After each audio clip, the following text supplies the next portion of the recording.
to change caption, font family or style on the Samsung Galaxy S25, S25 Plus, Edge or Ultra. First, tap on the home button to return back to the home screen. Then swipe down at the top to open up quick settings. In here, tap on the settings icon. Next, we then scroll down to the bottom and tap on accessibility.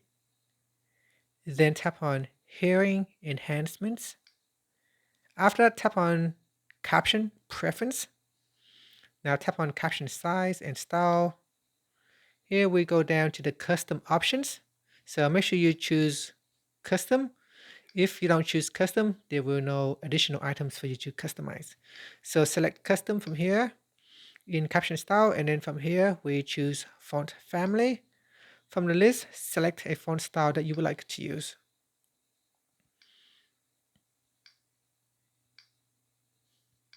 And that's what it looks like when you change your font style. And that's it. Finally, tap on the back key or tap on the home button to go back to the home screen. Thank you for watching this video. If you find it helpful, please like and subscribe to my channel for more videos.